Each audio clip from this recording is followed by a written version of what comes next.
It began in the early hours of December 7, 2025. Gunfire echoes through Cotonou, Benin's largest city. Residents wake to confusion spreading through WhatsApp groups and text messages. Then, state television flickers to life with an image that hasn't been seen in Benin for 53 years. Soldiers in combat fatigues, armed, sitting behind a desk, claiming they've just overthrown the government. The officer in charge cites a deteriorating security situation in the north and the government's disregard and neglect of our fallen brothers in arms. Within hours, loyalist forces storm back. The mutiny collapses. President Talon appears on television, vowing to punish the adventurers responsible for this coup attempt. Behind the scenes, Nigeria scrambles fighter jets to help Benin army retake the airwaves. By nightfall, it's all over. West African leaders breathe a collective sigh of relief. Another coup averted, democracy preserved. But here's what they are not telling you. The real coup in Benin happened some years ago. December 7th wasn't the beginning of this crisis. If anything, it was merely the symptom of a crisis that has been building since 2016. And that is the story I want to tell you. I want to show you how one of Africa's most celebrated democracies became a cautionary tale and why the world should be paying attention beyond the headlines of December 7th. Military Committee for Refoundation, CMR, which met on Sunday 7th of December 2025 in Cotonou, deliberated and decided the following. Mr. Patrice Talon is removed from office as President of the Republic. To understand how shocking this moment was, you need to understand what Benin used to be. Between 1960 and 1972, the country, then called Dahomey, was a complete mess. 6 successful military coups in 12 years. Governments rose and fell like seasons. The military became the ultimate arbiter of power, stepping in whenever civilian politics collapsed. The last successful coup came on October 26, 1972, when Major Matthew Kereko led soldiers into a presidential meeting and simply announced it was over. He declared himself head of state, later transforming Benin into a Marxist-Leninist dictatorship that would last 17 years. But then, something extraordinary happened. By 1990, Kereko's regime ran out of money. Civil servants couldn't get paid for months, and the reason for this was not so hard to see. The Soviet Union was collapsing, and so was its support for all allied states. Benin's economy was in free fall, and people were angry. In February of that year, under mounting pressure, Kereko allowed something unprecedented. A national conference where 488 delegates from every corner of Beninese society, including opposition parties, unions, churches, student groups, all gathered to decide the country's future. The conference declared itself sovereign, meaning Kereko couldn't overrule its decisions. They quickly drafted a new democratic constitution. They organized multi-party elections, and in March 1991, when the votes were counted, Kereko had lost. A dictator who had ruled for 19 years did something almost unthinkable in Africa. He accepted defeat and stepped down peacefully. Benin became the first African country to transition from dictatorship to democracy through the ballot box. It was a miracle, and for the next 25 years, that miracle held. Presidents came and went through elections. Power alternated peacefully. Even the same Kereko returned at some point as a civilian politician. He won in 1996, then respected term limits and left in 2006. Freedom House rated Benin as free, a score of 82 out of 100 in 2017, one of the highest in Africa. The country had gone 53 years without a successful coup. In a region plagued by instability, Benin was the exception, the model, the success story. Then came Patrice Talon. In 2016, Talon was a political outsider, a self-made cotton magnate worth $400 million. He had earned the name King of Cotton for dominating Benin's most important export industry. He had been close to previous presidents, financing campaigns, working behind the scenes, but he had never held office himself. So, more like the Donald Trump of African politics. Well, his campaign pitch was seductive. He was a businessman who could run the country like a company. He promised to modernize the economy, fight corruption, and most remarkably, limit his own power. Talon pledged to serve only one term, arguing that a single 6-year term would prevent the complacency that came with re-election campaigns. 5 years mean 5 years, his supporters repeated. In a region where presidents routinely altered constitutions to stay in power, this was revolutionary. And he won. On April 6, 2016, Talon took office. It was a peaceful transition. Democracy in Benin seemed as strong as ever, but almost immediately, something began to shift. The citizens' vote as a means of expression of its accession to the democratic ideal must be rid of all restitutive or financial considerations. Within months, Talon appointed Joseph Jobenu, his personal lawyer and close friend, as Minister of Justice. 2 years later, in June 2018, Jobenu was elevated to President of the Constitutional Court, the highest judicial authority in the country. This wasn't just another appointment. This was the capture of the referee. With Jobenu at the helm, the Constitutional Court transformed from an independent watchdog into an instrument of presidential power. And then, the rules changed. In October 2018, Benin's National Assembly, increasingly stacked with Talon's allies, passed a new electoral code. On paper, the reform seemed reasonable. Streamline the chaotic party system, raise standards, make politics more professional. You see, Benin had over 200 registered parties, many of them tiny and inactive. According to Talon's government, this was ineffective. They argued that too much fragmentation made governance impossible. But look closer at what the law actually did. Parties now needed a certificate of conformity from the Interior Ministry to compete in elections. The requirements were opaque, the process selective. The filing fee jumped to $427,000, nearly $500,000 just to register. Party membership requirements skyrocketed. You needed 1,555 founding members, up from just 120 before. Then came the real killer. To win seats in parliament, a party needed to capture at least 10% of the national vote. Anything less and you got nothing. This wasn't just about quality control anymore. This was about pricing out competition and mathematically eliminating smaller parties. And it worked. When the deadline arrived for the April 2019 parliamentary elections, not a single opposition party had obtained the required certificate of conformity. Not one. The Election Commission disqualified every opposition party list. In the end, only 2 parties appeared on the ballot, both aligned with President Talon. So in essence, an election with 0 opposition. You could vote for Talon's Party A or Talon's Party B. That was the choice. The opposition saw what was happening and called for a protest. In February 2019, demonstrations erupted across Cotonou. People filled the streets, demanding the restoration of real democracy. The government's response was brutal. Police fired tear gas into crowds. An 83-year-old former First Lady, Rosine Soglo, a sitting member of parliament at the time, was engulfed in choking plumes. In the northern town of Kilibo, a protester was shot dead. And then came election day, April 28, 2019. The country was eerily quiet. Opposition supporters boycotted en masse. Official turnout was 27.1%, the lowest since 1991. Unofficial estimates put actual participation even lower, somewhere around 26%. It became clear to the people, this wasn't democracy anymore. But without opposition voices on the ballot, their only form of protest was absence. The result was exactly what you would expect. An 88-seat parliament with 100% loyalty to President Talon. Not a single opposition voice. Within months, this rubber-stamped legislature passed constitutional amendments without a referendum. They created a vice presidency filled with Talon's ally. They adjusted the electoral calendar, all done with no countervailing power, no debate, no checks. Benin's democracy didn't collapse. It was methodically dismantled, law by law, vote by vote, all perfectly legal on paper.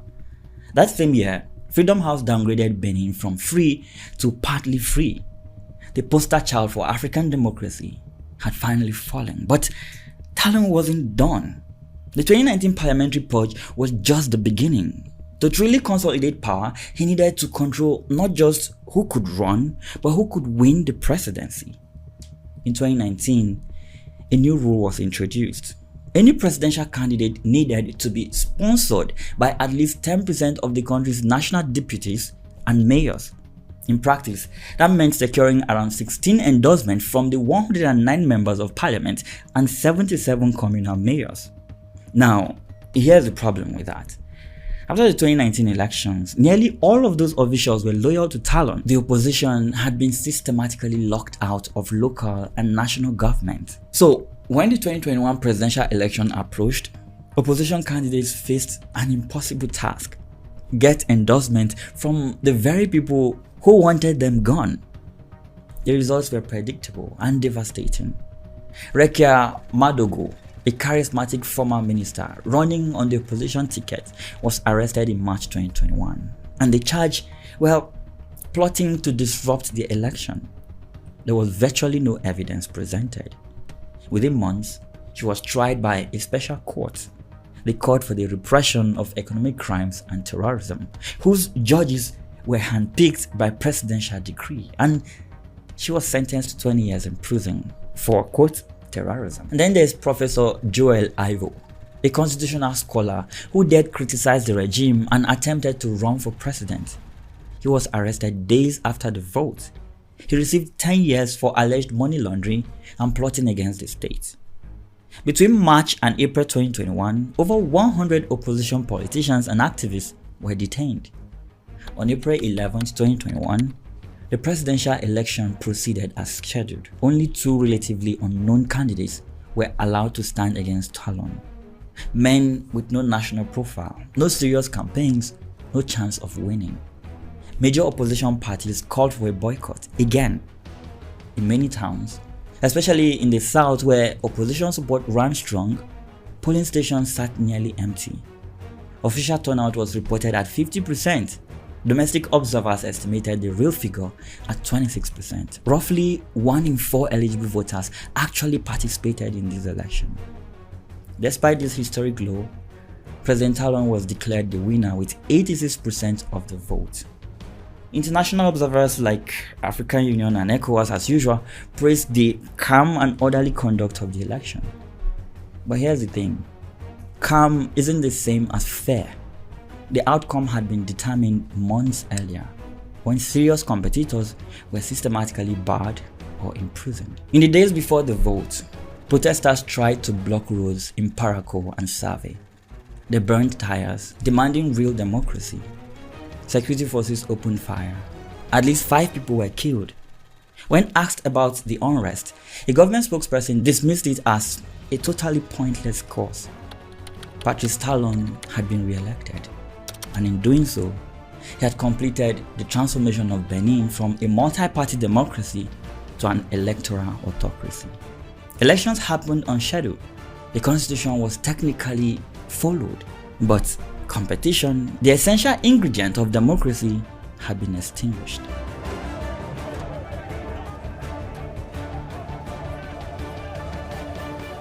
For the next 2 years, Benin lived under what can only be described as a tightening grip. Rekia Madogo and Joel Ivo remained in prison, their trials condemned by human rights organizations as deeply unfair. Press freedom collapsed. Benin dropped 43 places in global press freedom rankings between 2016 and 2022. Journalists who exposed police killings or criticized the government faced arrest. Major television stations were forced off the air. Online media outlets were banned. Labor unions saw new restrictions. Strikes were outlawed in justice, health, and security sectors, and limited to just 10 days per year in other fields. NGOs were now required to re-register and pay steep fees, a process activists said was designed to squeeze out critical organizations. The political atmosphere shifted from vibrant debate to quiet resignation. Freedom of assembly, once largely respected, became dangerous. And after seeing 5 protesters killed in 2021, people stopped demonstrating altogether. But this silence wasn't peace, it was fear. And yet Talon's government pointed to undeniable economic achievements like GDP growth, which hit 5.5% in 2023, With the IMF projecting over 6% for 2024, Benin became Africa's top cotton producer. Infrastructure improved, new roads, digital services, investments in agriculture. The government claims to be delivering stability and prosperity, and in their eyes, the cost of freedom is worth it. But there was this other cost, one the government rarely discussed. It was the war in the north. You see, since 2019, jihadist groups linked to Al-Qaeda and ISIS have been pushing south from the Sahel, probing Benin's northern borders. For years, Benin had been spared direct attacks, but now that immunity is gone. In May 2023, militants killed at least 15 villagers and kidnapped a dozen more in Kero district. According to conflict data, attacks on civilians jumped 75% from 2022 to 2023, 182 incidents in a single year. Thousands of people fled border areas. The Beninese military deployed more troops, rushed training, bought equipment from France, Turkey, China, even Russia. And yet, the political elite in Cotonou seemed more focused on power games than the soldiers dying in remote northern outposts. Which brings us to the mutinous soldiers on December 7th, 2025, who cited, quote, the disregard and neglect of our fallen brothers in arms as justification for their coup attempt. They were pointing to a disconnect that ordinary Beninese felt too. While the north burned, the government's energy was consumed by constitutional manipulations and electoral engineering. By 2022, pressure on Talon's government was mounting. International partners were uneasy about the democratic backsliding.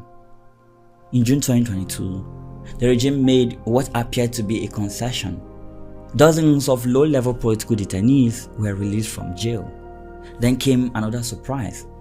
The main opposition party finally received legal recognition after years of being denied. The January 2023 parliamentary elections looked different. 7 parties competed, 4 pro-government, 3 opposition. There was no violence, no internet shutdown like in 2019. Opposition parties were back on the ballot. In fact, the main opposition party won 28 seats out of 109. Turnout ticked up slightly to 37.8%. International observers welcomed this as, quote, progress.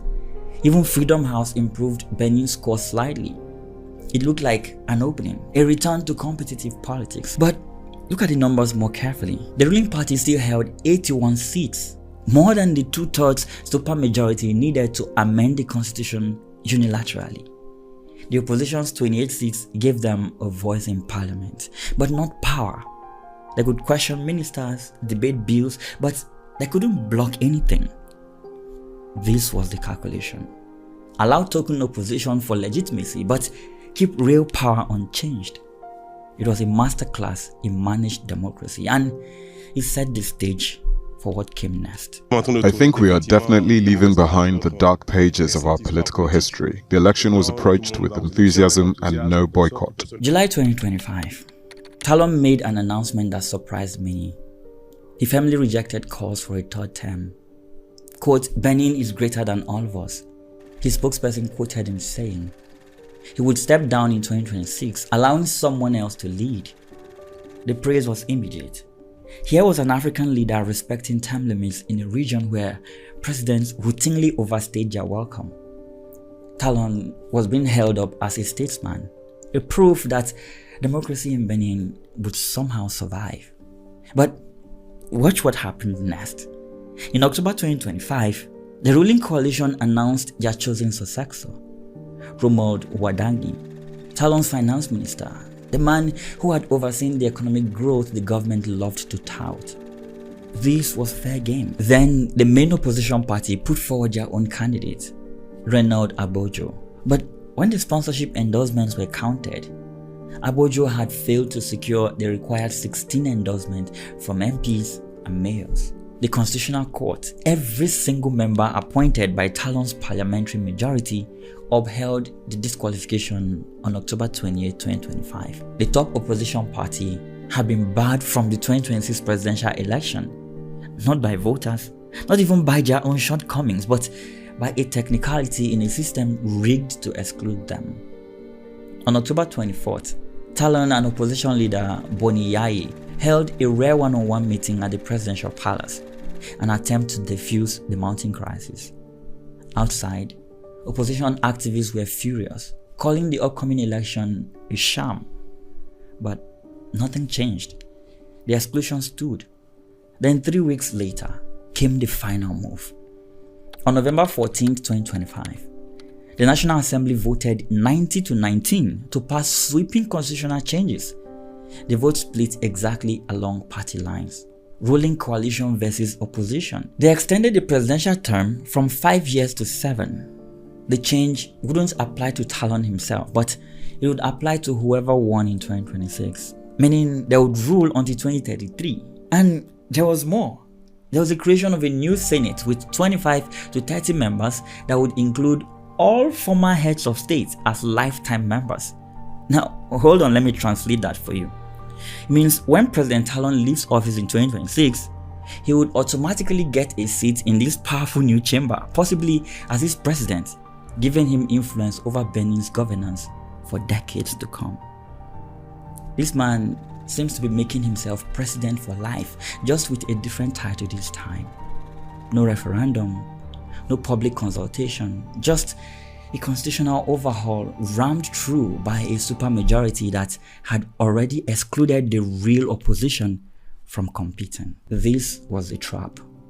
Talon could claim he was respecting term limits while simultaneously rigging who could replace him and guaranteeing himself power after leaving office. It was authoritarianism with a democratic mask. And that's where the soldiers moved.